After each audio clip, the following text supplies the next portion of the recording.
पाकिस्तान सोने को चिड़िया समझता था इस उत्तर प्रदेश को, लेकिन सोने की चिड़िया ये चिड़िया नहीं रह गई, क्योंकि पहले गोरे हम लोगों पर आक्रमण किए, गोरे पुलिस दरोगा बन करके आक्रमण किए, अब एक काले लोग हमारे पर आक्रमण कर रहे हैं। निर्दयी लोगों की सरकार है जो भगवान से नहीं डरते हैं, भगवान राम से नहीं डरते, भगवान राम की चोरी कर सकते हैं। आज तक उनके ऊपर न कोई FIR हुआ, न उनको कोई कार्रवाई हुई। धर्मेंद्र प्रधान कितने बड़े जाहिल गंवार और एक भ्रष्टाचारी मंत्री है।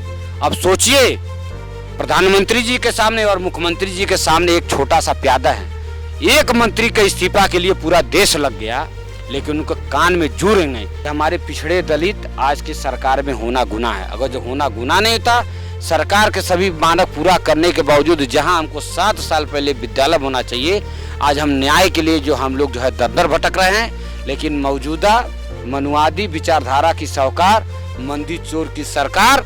नमस्कार, मैं हूं दिव्या श्रीवास्तव और आप सभी देख रहे हैं #भारत न्यूज। 69,000 शिक्षक भर्ती आज भी परेशान है। इससे पहले आप हमारे चैनल पे कई वीडियोस देख चुके हैं और हम अब इनके साथ हैं। क्यों? क्योंकि जहां भी गलत हो रहा होगा उस गलत को गलत कहने में हम डरते नहीं हैं। सरकार द्वारा जिस तरीके से इन लोगों को झुठलाया गया, फंसाया गया, एक परीक्षा ली गई और उस परीक्षा के बाद रिजल्ट दिया गया, रिजल्ट के बाद चिन्हित नहीं किया गया कि इन लोगों को भी लेना चाहिए, और सिर्फ क्योंकि ये दलित हैं तो कहीं ना कहीं इसका असर इनकी भर्ती पर भी पड़ा। मैं आपको बता दूं कि 69,000 शिक्षक भर्ती आज से नहीं, पिछले 4 से 5 साल तो मुझे हो गए हैं देखते हुए, बाकायदा इनको धरना प्रदर्शन करते हुए। और अब आप सोचिए कि सरकार क्या अंधी है, गूंगी है या बहरी है, जो ना सुनाई देता है, ना दिखाई देता है, ना वो कुछ कहती है, ना वो कुछ कहना चाहती है। आखिर क्यों? सबसे बड़ी बात तो यही है। और लगातार हम जो धरना प्रदर्शन कवर कर रहे हैं वो इसीलिए कर रहे हैं कि सरकार तक इनकी आवाज़ पहुंचे, सरकार तक इनकी बात पहुंचे। बात करेंगे इन्हीं लोगों से, क्या कहना चाहेंगे जिस तरीके से आप 69,000 शिक्षक भर्ती लगातार कवर कर धरना प्रदर्शन कर रहे हैं, इसको कैसे देख रहे हैं? मैं धनंजय गुप्ता देवरिया से। देखिए, ये इतनी क्रूर सरकार है। ये सरकार ही के द्वारा हम लोगों का जो है लिस्ट निकाला गया था। एक बाद में हम लोग आंदोलन के थे, 6100 की लिस्ट भी निकाला था। वो भी लिस्ट जो है पूरी तरह मतलब 27 से 21% को फॉलो नहीं करती थी। जबकि 13 अगस्त 2024 को जजमेंट दिया गया था कि इनके साथ यानी पिछड़े और दलित के साथ बहुत बड़े लेवल पर जो है आरक्षण का घोटाला हुआ। उसके बाद ये सुनियोजित तरीके से जा करके जनरल अभ्यर्थियों को भेज करके स्टे लगा देते हैं। तब से सरकार केवल डेट पर डेट लेके जा रही है। अभी पिछले सुनवाई में 5 मई को 19 मई को जो है डेट लगा था, उसमें सरकारी अधिवक्ता महोदय ऐश्वर्या भाटी में गई थी और उन्होंने कहा 6 सप्ताह का समय मांगा था। 7 सप्ताह से ज़्यादा हो चुका, लेकिन अभी कोई लिस्ट सुप्रीम कोर्ट के सामने जो है पेश नहीं हुआ। अभी हम लोग आंदोलन अभी घेराव किए थे। घेराव करने के बाद भी अभी भी SCRT के हम लोग घेराव किए थे, वो भी बारिश में। वहाँ विभाग के अधिकारियों अभी भी गोलमोल घुमा रहे हैं। कोई भी अभी भी इनका स्पष्ट मंशा नहीं है कि हम लोग के लिए आगे क्या करेंगे। अब हम लोगों ने सोच लिया है कि अगर जो 21 तारीख को सरकार डेट लेके भागती है तो हम लोग अब इस आंदोलन को यहाँ नहीं करेंगे इको गार्डन में। अब हम लोग गांव की तरफ ले जाएंगे। हर गांव में, हर नगर में जा करके, हर जगह मंच लगा करके पिछड़े दलितों लोगों से जो हम अपने समाज के लोगों से चंदा मांगेंगे, भीख मांगेंगे, और हम लोग जगह जगह पूरे समाज में बताएंगे कि हमारे पिछड़े दलित आज की सरकार में होना गुनाह है। अगर जो होना गुनाह नहीं होता, सरकार के सभी मानक पूरा करने के बावजूद जहां हमको 7 साल पहले विद्यालय होना चाहिए, आज हम न्याय के लिए जो हम लोग जो है दर भटक रहे हैं। लेकिन मौजूदा मनुवादी विचारधारा की सरकार, मंदी चोर की सरकार हम लोग को आरक्षण भी लूटी, जिसको भगवान से डर नहीं है। यानी अब तो समझ में आना। एक तरफ देख रहे हैं कि सोनम बाजू साहब, हम उनसे वीडियो के माध्यम से आग्रह कर रहे हैं कि आपसे आग्रह है, ये निष्ठुर सरकार ये बहुत है। हम लोगों ने जो है इतनी निष्ठुर है कि हम लोगों ने जो है 64 दिन क्रमिक भूख हड़ताल रखे थे। मैंने खुद 8वां दिन जो हमारी सेहत खराब हुई, तब जाकर के हमने जो है लोगों को आग्रह पे जो है हमने अपना तोड़ दिया था। आपसे आग्रह है सोनम बांगचू साहब, आप समाज सेवी हैं, आप शिक्षकों के लिए, विद्यार्थियों के लिए और सरकारी स्कूलों का व्यवस्था बदलने के तमाम हमने आंदोलन किया, समाज सेवी काम किया है। आपको इस देश की धरोहर है, आपकी बहुत ज़रूरत है। आपसे आग्रह है कि आप जो है आमरण अनशन और भूख हड़ताल को तोड़िए, क्योंकि इस सरकार को अपने सिस्टम पर भरोसा है, जनता पर भरोसा नहीं होता। अगर जो जनता पर भरोसा वो जो है स्टूडेंटों के लिए आवाज़ बने हैं, यानी पूरे देश के लिए आवाज़ बने हैं, देश के लिए, भविष्य के लिए, युवाओं को भविष्य के लिए। जबकि सबको पता चल चुका है कि मौजूदा शिक्षा मंत्री धर्मेंद्र प्रधान कितने बड़े जाहिल गंवार और एक भ्रष्टाचारी मंत्री है। अब सोचिए, प्रधानमंत्री जी के सामने और मुख्यमंत्री जी के सामने एक छोटा सा प्यादा है। एक मंत्री के इस्तीफा के लिए पूरा देश लग गया, लेकिन उनके कान में जू नहीं। इसलिए एक इनकी साजिश है ताकि भविष्य में कोई जो है आंदोलन ना कर सके। लेकिन आपकी इस देश को, इस समाज को बहुत ज़रूरत है। बांचू साहब, आपसे आग्रह है इस आमरण अनशन को तोड़िए, क्योंकि ये निर्दयी लोगों की सरकार है जो भगवान से नहीं डरते हैं, भगवान राम से नहीं डरते, भगवान राम की चोरी कर सकते हैं। आज तक उनके ऊपर ना कोई FIR हुआ, ना उनको कोई कार्रवाई हुई ढंग से, ना उनके ऊपर बुलडोजर चला। इसलिए इन रामद्रोहियों से, देशद्रोहियों से, आरक्षण चोरों से आप बिल्कुल उम्मीद न रखें। आप अपना जो है सेहत का ख्याल रखते हुए, सेहत को ध्यान में रखे हुए इस आमरण अनशन को तुरंत तोड़ दीजिए, क्योंकि आपके साथ पूरा देश है। इनको कहीं ना कहीं वोट से डर नहीं है, क्योंकि इनको जनता पर नहीं, अपने सिस्टम पर भरोसा है। क्या कहना चाहेंगे 69,000 शिक्षक भर्ती को लेकर के लगातार आप अपनी लड़ाई लड़ रहे हैं, और मैं शुरुआत से देखती आ रही हूँ भीगती बारिश में धरना प्रदर्शन, धूप हो, आंधी हो, ये इको गार्डन एक तरीके से आप लोग के लिए घर बन चुका है जहाँ छत भी नहीं है। इसको कैसे देख रहे हैं, और कोई सरकार कैसे इतनी निर्दयी हो सकती है कि उसको ना दिखाई दे रहा है, ना सुनाई दे रहा है, ना कुछ बोल रही है, ना कुछ बता रही है? गूंगी बहरी की सरकार के बारे में मैं क्या कहूं। सबसे पहले मैं बता दूं, मैं संगम सिंह निषाद, मैं गोरखपुर से आया हूं। इस गूंगी बहरी सरकार को गूंगी बहरी सरकार मुझे इसलिए कहना पड़ रहा है कि विगत 6 से 7 साल हो गए इसी इको गार्डन में पूरी जो है जीवन की जो गाथा है, जो कहा जाता है जवानी हमने बर्बाद कर दिया। हम अपने इस इको गार्डन में लड़ाई लड़ते लड़ते, कहा जाता पूरी जवानी, कहीं ये जवानी कहीं और दिखाना होता, बच्चों में कहीं कहीं शिक्षा का हम लोगों ने अलख जगाया होता, हम लोग कहीं कुछ और अच्छा कार्य किए होते तो शायद एक सुंदर इस भव्य इस देश का निर्माण हुआ होता। लेकिन अपनी बेवजह की जगह पर हम लोग अपने अधिकार को मांगते मांगते मांगते अपनी सारी शक्ति और एनर्जी को क्या कर दिए, ख्वाब में मिला दिए। मैं बता दूं कि मैं एक निषाद समाज से आता हूं, मैं एक बिंद समाज से आता हूं, मैं एक मल्लाह समाज से आता हूं, मैं एक निषाद का बेटा हूं। शायद मैं बता दूं, जनसंख्या में निषाद को कोई पछाड़ने वाला नहीं है।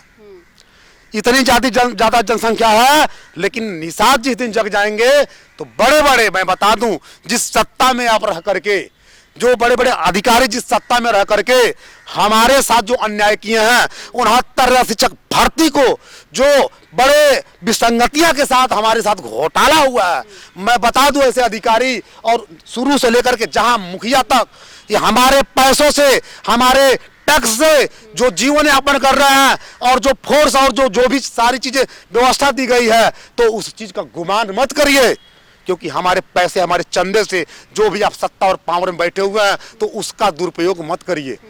राजा का काम है प्रजा का भलाई करना, न कि प्रजा के साथ दुष्टता का व्यवहार करना। प्रजा जब खुश रही तो राजा कहलाने का योग्य भी नहीं। राजा वही होता है जो प्रजा का रक्षक होता है, प्रजा का दुख और सुख में हमेशा साथ रहता है।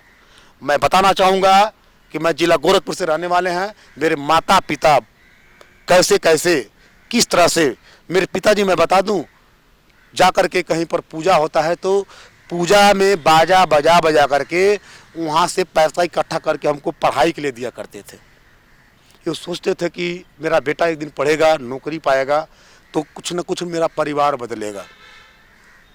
लेकिन कभी मुझे उम्मीद नहीं था ऐसे सत्ता में बैठने वाले चोरों से, ऐसे हमारे पैसों के साथ जो ऐश करने वाले, जो सत्ता में बैठ करके हमारे साथ घोटाला करने वाले, मैं कभी उम्मीद नहीं करता था कि ऐसे भी लोग होंगे कि जो हमारे सत्ता में आकर के हमारे हकों का हनन करेंगे।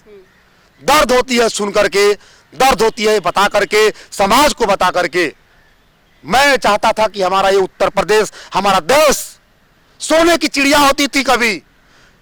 मैं इस सोने को चिड़िया समझता था इस उत्तर प्रदेश को, लेकिन सोने की चिड़िया, ये चिड़िया नहीं रह गई, क्योंकि पहले गोरे हम लोगों पर आक्रमण किए, गोरे पुलिस दरोगा बन करके आक्रमण किए। अब एक काले लोग हमारे पर आक्रमण कर रहे हैं। ऐसे काले समाज में पहले गोरों ने हमारे पर राज किया, अब काले लोग राज कर रहे हैं। कुछ बदला नहीं है इतिहास में, इतिहास पहले वही है, आज भी वही है। पहले गोरे लोग हमारे पर अत्याचार करते थे, लूट सपोर्ट करते थे, नीचे पिछड़े जातियों के साथ भेदभाव किया करते थे, स्त्री पुरुषों के साथ गलत काम किया करते थे, उनको बिल्कुल जीने का हक छीन लिया करते थे। पहले गोरे अंग्रेज ऐसा काम करते थे, अब काले अंग्रेज हमारे देश में हैं। और इस देश को जो सोने की चिड़िया कहा जाना था, आज वो सोने की चिड़िया नहीं रह गई। हमारा सिर्फ और सिर्फ एक मांग थी, अगर हमारा सोने की चिड़िया होता, हमारे सत्ता में लोग अच्छे होते, शुद्ध विचार के होते, तो आज 69,000 शिक्षक भर्ती आरक्षण घोटाला के आगे घोटाला नहीं लिखा गया है, महा घोटाला लिखा गया है। थोड़ी बहुत गलतियां होती तो घोटाला लिखा जाता, लेकिन महा घोटाला लिखा गया है। शर्म आनी चाहिए ऐसे सत्ता में बैठे लोगों के, अधिकारियों को। ठीक। क्या कहना चाहेंगे 69,000 शिक्षक भर्ती को लेकर के कि अब तक आप लोग को न्याय नहीं मिल पाया है? कहना क्या है, 7 सालों से हम यही तो देखते रहे हैं, बस आश्वासन पे आश्वासन, डेट पे डेट यही चल रहा है। हम लोग आज इस कगार पहुंच गए हैं कि एक टाइम का खाना भी नहीं जुटा पा रहे हैं। ये सिचुएशन हो गई। हमने इस भर्ती के पीछे, हमारे माँ बाप को इतनी उम्मीद थी, हमने अपने माँ बाप भी खो दिए इस भर्ती से। कितनी उम्मीदें माँ बाप पालता है कि हमारे बच्चे को एक एक नौकरी मिल जाए, इसके लिए एक एक जतन करके, एक एक पैसा जोड़ करके हम लोगों को बाहर पढ़ने के लिए भेजता है। और पढ़ लिख कर हम लोगों की सिचुएशन ये आ गई कि पढ़ लिखने के बाद जब से इस लिस्ट में हम लोगों का नाम ना आ गया, तब से हम लोगों की और कलंक हो गई। क्योंकि इस लिस्ट के आने के बाद हम लोगों का साला पढ़ाई लिखाई में कोई मन नहीं लग रहा था। ये था कि नहीं, आज डेट पे डेट, इस डेट को हो जाएगा, इस डेट, ये डेट का डेट खेल देखते देखते आज 7 साल गुजर गए। सिंगल बेंच लड़े, डबल बेंच लड़े, अब सुप्रीम कोर्ट में, सुप्रीम कोर्ट से भी गवर्नमेंट को 6 हफ्ते का समय मिला, 6 हफ्ता क्या 7 हफ्ता भी। आज तक हम लोगों को अभी एक भी पॉइंट में ऐसी कोई खबर नहीं आई कि हाँ गवर्नमेंट उस लिस्ट को बना के ले जाएगी कि नहीं ले जाएगी। तिल तिल करके हम लोग किस तरह से मर रहे हैं, ये हम लोगों का दर्द हम ही लोग जो इस धरने में है वो समझ सकते हैं। बाकी सरकार के जो बैठे नुमाइंदे हैं उनको कुछ फ़र्क नहीं पड़ता कि हम लोग किस तरह से जी रहे हैं, किस तरह से खा रहे हैं, किस तरह से पी रहे हैं। एक टाइम हम लोग खाना खा कर जी रहे हैं, ये समस्या आ गई। हम लोगों के जेब के पैसे सारे ख़त्म हो गए हैं। अब मजबूरी है कि हम लोगों को फिर से अपने घर में जाना पड़ेगा।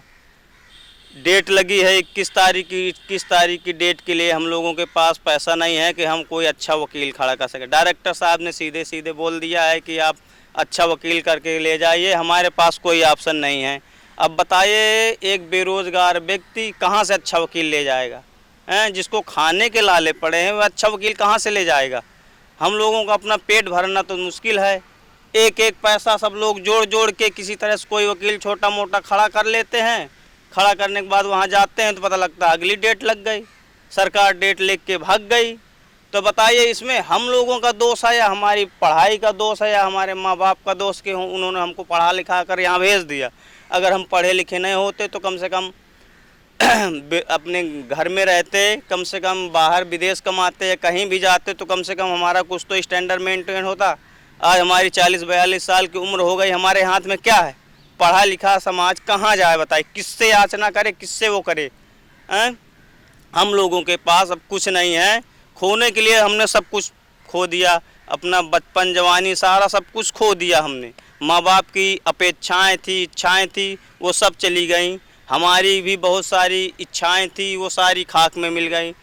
इस आस में कि आज इस डेट पे हमारा हो जाएगा, इस डेट पे हो जाएगा, इस डेट को लेके, इस भर्ती को लेके हम लोग ऐसे रहे कि वही कहावत है ना कि धोबी का कुत्ता घर का ना घाट का, उस सिचुएशन पे आ गए। अब हम जाएँ तो जाएँ कहाँ जाएँ?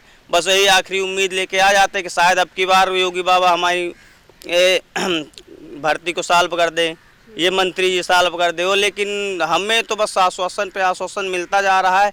अब हमें हमारे आगे अंधकार छाया हुआ है, हमें कोई रास्ता नहीं दिख रहा है। अब तो बस एक ही रास्ता लग रहा है कि अगर इस वैकेंसी से कुछ हमारा वाला भला नहीं हुआ तो फिर आत्मदाह, सामूहिक आत्मदाह की हम लोग प्लानिंग बना रहे हैं, या तो फिर हमें सुप्रीम कोर्ट या कहीं से भी इच्छा मृत्यु की वो मिल जाए तो हम लोग सब कुछ यही कर लें बस, और हमारे पास कोई रास्ता है। देखिए हमारे साथ तमाम उन्नतर शिक्षक भर्ती की वही लोग हैं जो लगातार भर्ती में जिन्होंने एग्ज़ाम पास किया, रिजल्ट भी आया, बाकायदा नाम भी आया और उनको अब तक कार्य करने के लिए कोई जगह नहीं दी गई। तमाम खबर जानकारी लाती रहूँगी, जुड़े रहे #भारत न्यूज़ के साथ। कैमरा पर्सन सुमित के साथ मैं दिव्या श्रीवास्तव, बहुत बहुत धन्यवाद।